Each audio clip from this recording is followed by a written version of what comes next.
Breaking news. Breaking news. Breaking news. Cameroun. Concertation à Douala entre la CNPS, le patronat et les syndicats. Les objectifs étant les créances arriérées des cotisations sociales et des dettes à venir suite à la situation de riposte du gouvernement camerounais face à la pandémie de la Covid-19. Merci de rester sur CNN. Breaking news. Breaking news.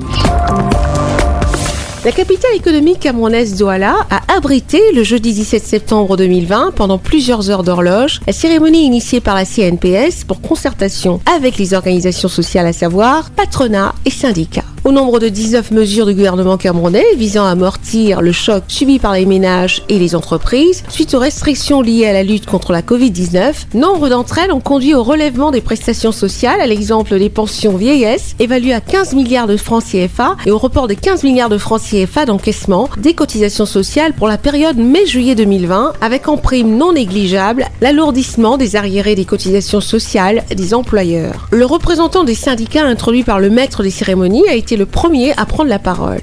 Certains employeurs de mauvaise foi continuent à faire croupir dans une misère effroyable les travailleurs et leurs familles par le non-reversement de leurs cotisations sociales.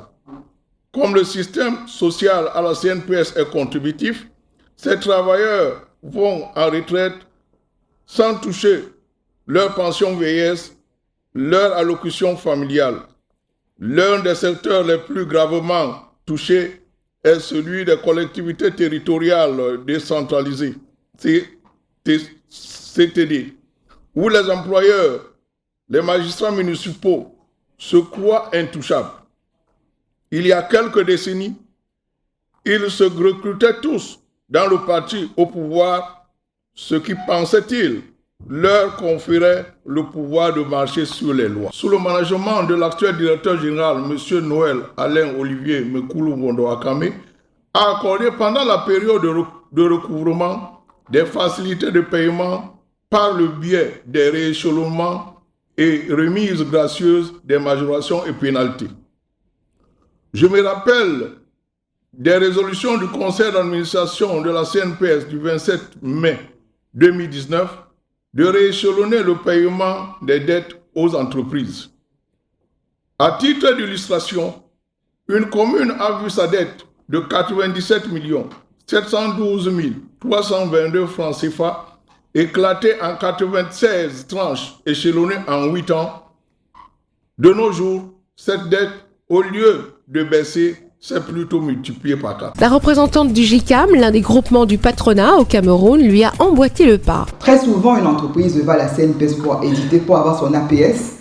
Et c'est au moment où elle va avoir son APS qu'elle découvre qu'il y a d'énormes dettes qu'on retrouve dans ses comptes. Elle regarde, il y a des moments où elle se dit, mais j'ai payé tout ça, comment ça se retrouve dans mes comptes? Ou alors elle ne reconnaît pas. Donc, on se demande comment sont apurés les comptes des entreprises. Et très souvent, vous vous retrouvez à avoir des dettes inconnues. Et donc, derrière ça, la CNPS va dire, j'ai 201 milliards d'ARI. Est-ce qu'on est certain que c'est vraiment des dettes qui n'ont pas été, au moins en partie, apurées par les entreprises, par les contribuables? La deuxième problématique concerne ce problème que tout le monde connaît, c'est-à-dire que vous faites un ordre de virement à la banque le 14, la CNPS est créditée le 16, et tout de suite, vous avez des pénalités. Une majoration qui s'incrémente dans votre compte, et vous ne pouvez pas avoir votre APS. Alors que de bonne foi, parce que vous avez peut-être des problèmes de trésorerie, vous avez donné l'ordre de virement le 14, mais vous êtes crédité le 16. Et on va vous répliquer, non, c'est la date à partir de laquelle on va vous brandir un règlement CEMAC en matière de paiement qui dit que non, c'est la date à partir de laquelle le compte est crédité qui doit être pris en compte. On comprend cela, mais est-ce que dans une relation de partenariat, la CNPS ne pourrait pas revoir les choses pour des considérations pratiques? Parce que toutes ces pénalités-là génèrent également des montants d'arriérés importants parce qu'elles sont très généralement contestées par les entreprises. On note également que dans certains contrôles, il y a des contrôleurs qui, en plus des majorations qui sont prévues par les textes CNPS, les fameuses majorations de 10% et de 3% par trimestre, ajoutent également les intérêts de retard qui sont prévus par le Code général des impôts. Et on se demande pourquoi, on conteste, Et on se retrouve dans les procédures parce qu'on n'est pas d'accord qu'on applique en plus des 10 et 3% les 1,5% par mois de retard prévus par le Code général des impôts. Toutes les parties prenantes étaient présentes. Le directeur général de la Caisse nationale de prévoyance sociale, CNPS, M. Alain-Olivier Mekulu-Mvondo Akame, a quant à lui exposé sur l'état réel de la situation des créances sociales et les solutions pratiques. Mrs. and Mr. Presidents and Representatives, dear invitees, no doubt I'm very pleased and honored to be here with you today. On the occasion of this consultation we are organizing here in Douala at Place St. David, this well-known and appreciated place, and in this beloved town of Cameroon. Of course, I will not repeat what has been said by those who took the floor before me as far as the context of COVID-19 is concerned. I'll just mention that we are really happy to have you today. So, in this number in importance, and hopefully we are going to have a very fruitful discussion all along this day. As you know, the COVID-19 has led to a very difficult situation in Cameroon and more in our companies. You know that it led to the drop of 197 billion drop in the budget of the state. And I presume that in your companies, as the president of GCAM have just said, some of you are even in dire straits, but hopefully it will not be for a very long time. It means that we appreciate your frankness, and we will do all this day to have very useful discussions which will coincide with the objectives of our meeting today. Especially, we notice that the debts of companies is increasing every day, every year, and mostly in this last months, due probably to COVID and other reasons, surely, which we are going to discuss in our presentations. We will see exactly what's going on, and we need to take it into account. We could not just go like that in business as usual, so we need to tackle it, and that's the reason why we called for your comprehension and your participation in this aim. In fact, the main objective of our meetings is to settle a sort of platform between CNPS and you people, so that we could mainly build confidence between us, have frank discussions, and have paved ways and reasons to hope for the future. How can we eventually reduce your debts? How can we manage more efficiently your debts? And of course, how you people could easily pay your debts, because you know that social insurance is not just for me or you, it's for all Cameroonian workers. And we need to be able, as social insurance institution, we need to be able to pay for their benefits, which are quite huge, as you know. And if we have to ensure these benefits, the sole conclusion is that we need your contributions. And hopefully this day long will be a very useful one. I count on you. Thank you very much. C'est alors que M. Bernard Atangana, directeur des affaires juridiques de la CNPS, a introduit le premier thème de cette rencontre. Nous sommes face à deux obligations croisées et incontournables. D'un côté, il y a l'obligation faite aux employeurs de s'immatriculer à la CNPS, de déclarer à bonne date les salaires et de payer les cotisations assises sur ces salaires dans les montants intégraux prévus. Et de l'autre côté, il y a la CNPS qui est également contrainte de recouvrer les cotisations sociales en question. Parce que les textes de la CNPS font des cotisations sociales la première ressource financière, sans laquelle la mission qui lui est confiée ne peut pas être bien menée. Donc voilà les deux obligations croisées qui vont faire l'objet de ces discussions, de ces échanges que nous espérons fructueux. Alors, indépendamment des thématiques des approches que les experts vont aborder pour essayer d'en discuter, il y aura ce cadre légal que nous devrons vraiment tous avoir à l'esprit. C'est-à-dire que les textes ont prévu une sorte de procédure qui va du plus simple au plus complexe. Le plus simple relève de l'obligation qui est faite à l'employeur de s'acquitter de ses obligations. Il doit payer, et s'il n'a pas déclaré et payé dans les délais, il y a des poursuites qui sont engagées. Il y a des procédures de recouvrement qui ne font pas l'objet de contestation parce qu'elles relèvent du spontané. Le système étant contributif et déclaratif, l'employeur est tenu lui-même de se présenter à la CNPS et d'accomplir ses devoirs. Du moment où il ne le fait pas, systématiquement, la relance qu'il subit est déjà consécutive de poursuite parce qu'il y aura une mise en demeure qui sera assortie de pénalités. Et pour celle-là, il n'y aura pas de contestation. La dette est née. Maintenant, vous avez la deuxième étape que M. le directeur général a bien voulu souligner, celle qui est aussi très importante, qui concerne le recouvrement suite à contrôle, où la CNPS se rend en entreprise ou sur pièce lorsqu'elle est à l'interne et qu'elle exploite la documentation qu'elle reçoit et effectue des contrôles qui l'amènent à constater que les employeurs ne sont pas en règle. En ce moment, il y a un redressement de cotisation sociale qui est fait avec toutes les conséquences de droit, les majorations et pénalités de retard et tout le reste. C'est les dettes les plus importantes. Certes, elles peuvent faire l'objet de contentieux, mais c'est une dette qui est certaine, liquide et exigible. Et il faut la recouvrer. Enfin, il y a l'étape du recouvrement forcé.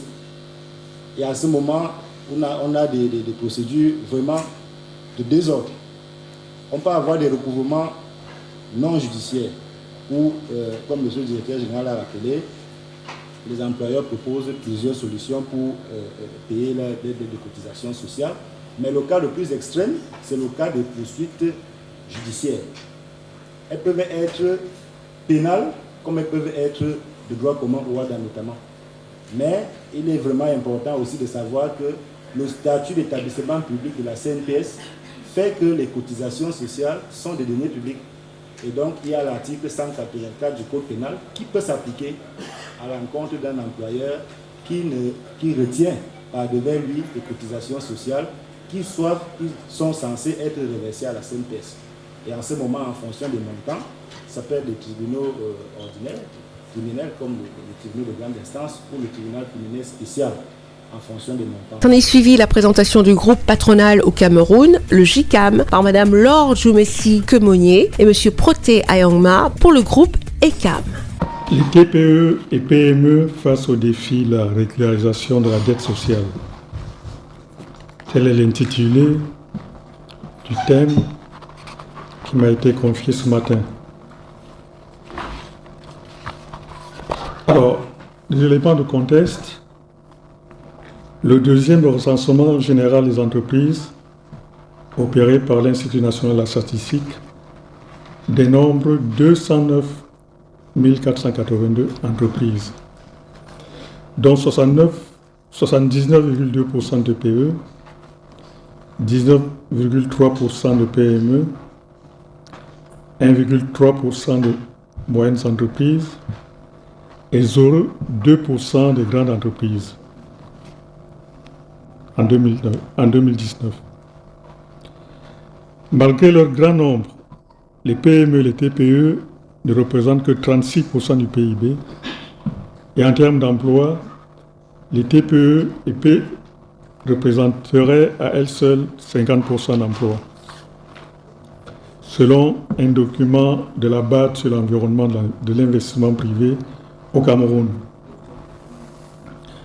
Ce poids que représentent les TPE en termes d'emploi serait normalement une aubaine pour la CNPS, car les entreprises ont l'obligation de déclarer leurs employés auprès de ces dernières. Le directeur général de la CNPS a ensuite fait face aux questions et y a apporté les réponses à chacune. La question maintenant que je voudrais poser, monsieur le directeur général, en tant qu'entreprise d'État, vous êtes sans ignorer que la plupart des responsables sont généralement des fonctionnaires.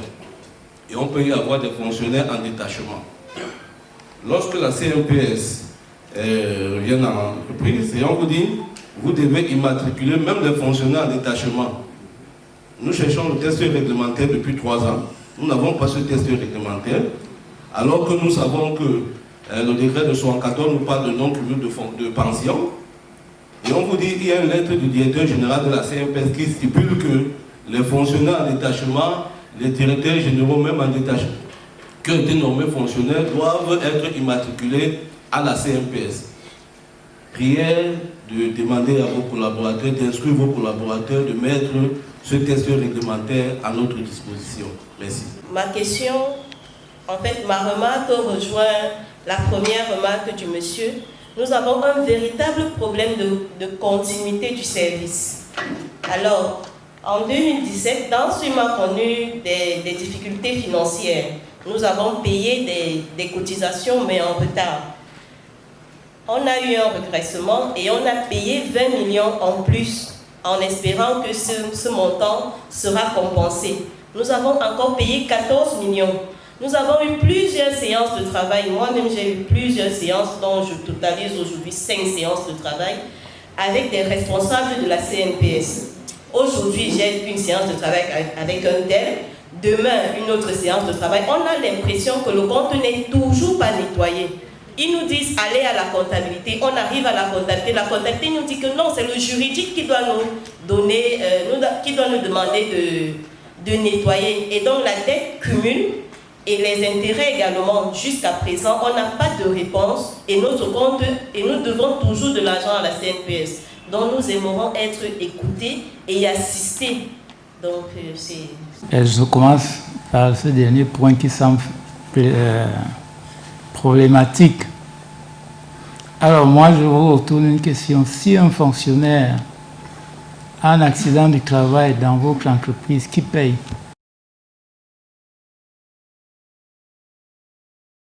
Ah, vous ne savez pas?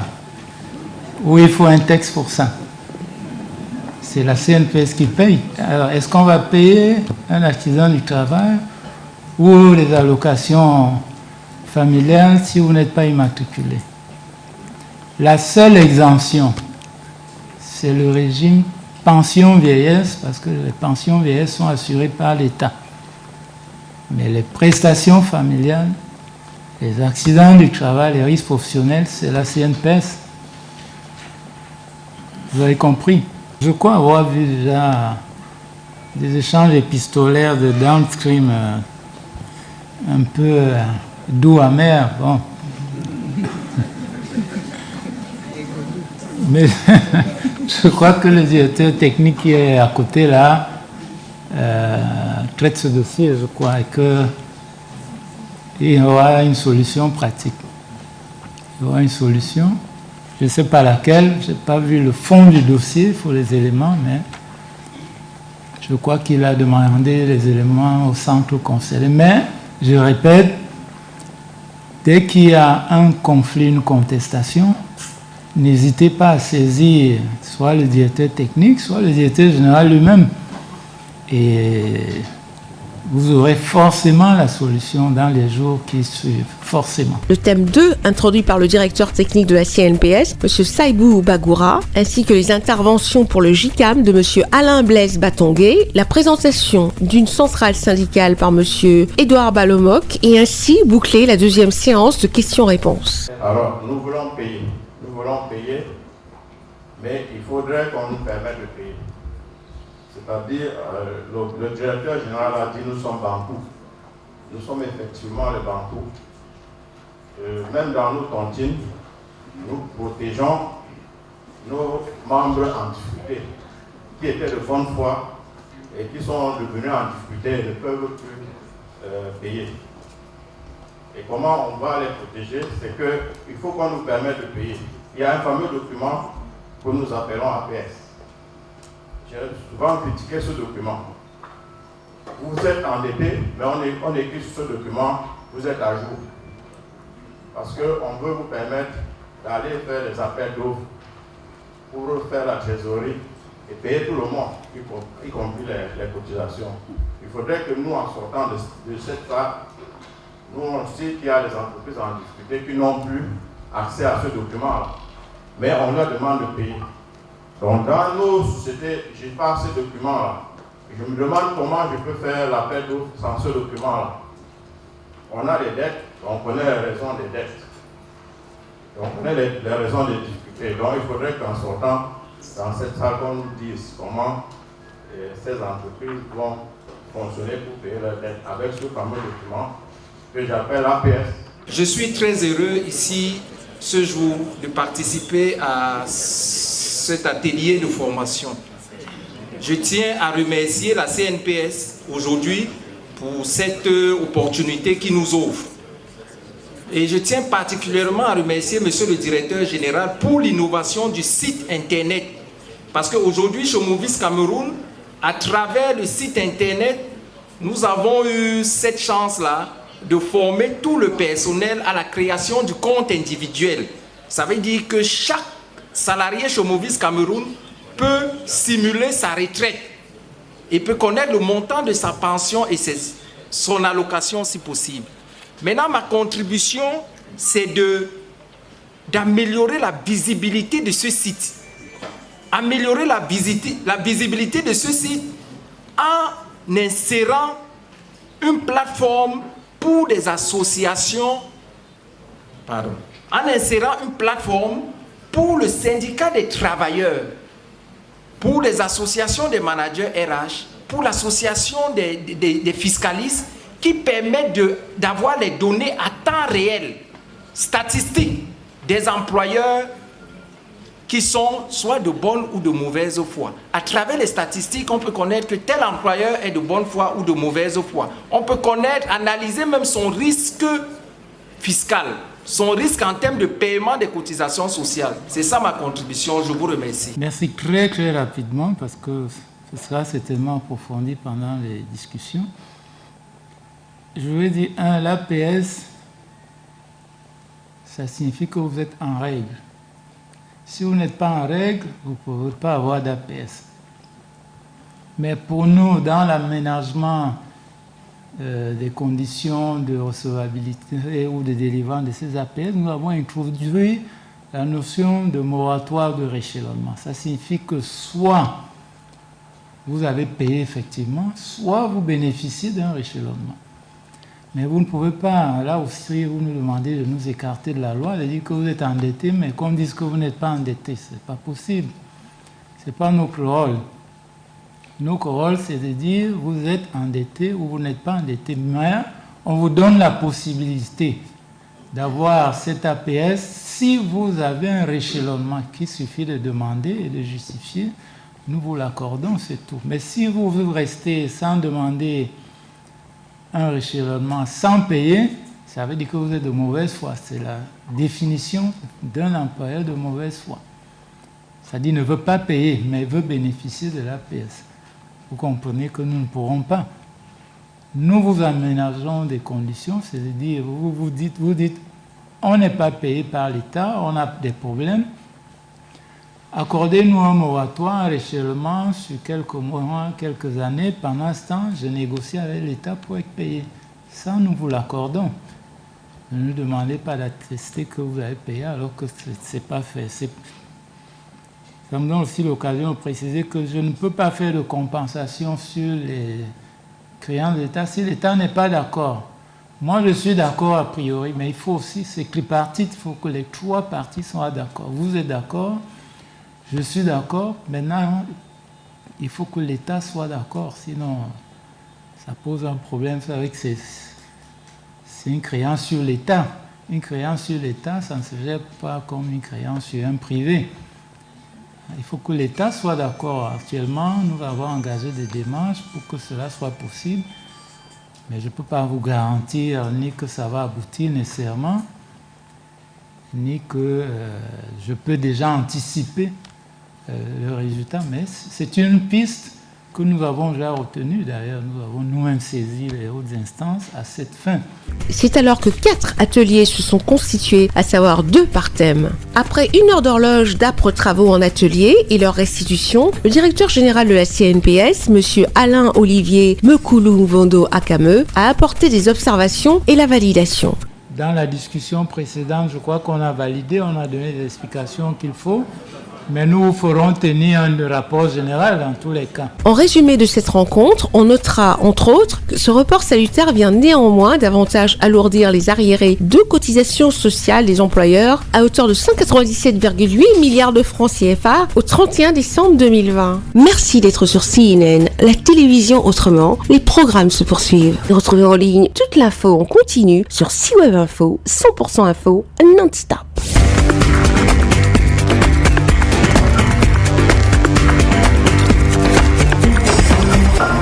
Breaking news. Breaking news. Sur CNN.